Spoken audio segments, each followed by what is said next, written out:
अयोध्या में प्राइवेट स्कूलों के लिए आरटीई एक्ट के अनुपालन को लेकर गाइडलाइन जारी की गई हैं। जिला बेसिक शिक्षा अधिकारी संतोष कुमार राय ने बताया कि सभी निजी विद्यालयों के लिए स्पष्ट दिशा निर्देश तय किए गए हैं। मान्यता प्राप्त स्कूलों को नियमों का पालन अनिवार्य रूप से करना होगा। यदि कोई विद्यालय शर्तों का उल्लंघन करता है तो उसकी मान्यता रद्द करने की कार्रवाई की जाएगी। फीस वृद्धि संबंधी नियम भी तय किए गए हैं। स्कूल हर वर्ष 10% से अधिक फीस नहीं बढ़ा सकते और अभिभावकों से 3 साल बाद ही फीस वृद्धि की जा सकती है। कोई भी स्कूल ना तो अपने परिसर में किताबें व यूनिफॉर्म बेच सकता है और ना ही किसी एक दुकान से सामान खरीदने का दबाव बना सकता है। अभिभावकों को पूरी स्वतंत्रता है कि वे कहां से ड्रेस या किताबें लें। शिकायत मिलने पर कठोर कार्रवाई की जाएगी।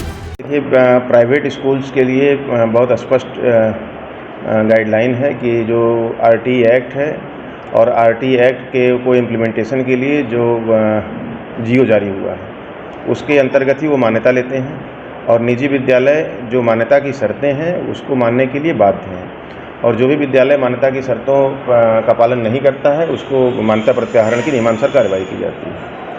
जो जिसकी आप बात कर रहे हैं कि फ़ीस की वृद्धि की या फिर अभिभावकों को पार्टिकुलर किसी दुकान से ड्रेस यूनिफॉर्म खरीदने के लिए या पाठ्यपुस्तकें खरीदने के लिए, उसके बारे में भी गाइडलाइन जारी है कि जो फ़ीस वृद्धि है वो विद्यालय अपने जो टोटल जो उनको आय और व्यय होता है उसका हर साल का लेखा जोखा देना पड़ता है और उसमें भी है कि 10% से ज़्यादा प्रॉफिट नहीं ले सकते हैं।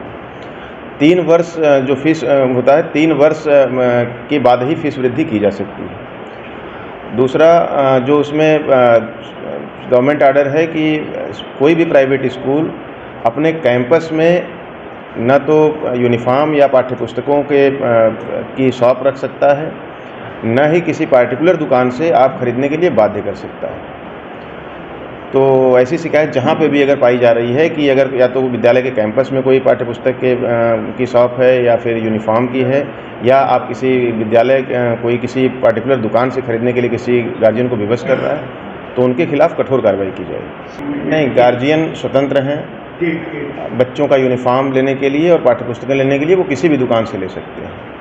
अब ये है कि मतलब अगर जहाँ पे वो पाठ्यपुस्तकें मिल रही हैं, यूनिफॉर्म मिल रही हैं, अगर वो स्कूल पे आकर के ये हो सकता है कि अपना प्रचार प्रसार कर रहे हों बाहर से, लेकिन फिर भी मैं वही कह रहा हूँ कि स्कूल का प्रबंध तंत्र या स्कूल के प्रिंसिपल, स्कूल का कोई भी जिम्मेदार वो किसी भी पार्टिकुलर शॉप से खरीदने के लिए बाध्य नहीं कर सकता है किसी भी अभिभावक। इस तरह को अगर आती है उसकी जांच कराई जाएगी और शिकायत पुष्टित पाई जाती है तो निश्चित रूप से उसमें कठोर एक्शन लिया जाएगा। ज्ञापन की जानकारी नहीं है और अगर वो इस प्रकार का कोई ज्ञापन है तो उसमें जो भी विधिसम्मत जो कार्रवाई है वो निश्चित रूप से उसका किया जाएगा उसमें।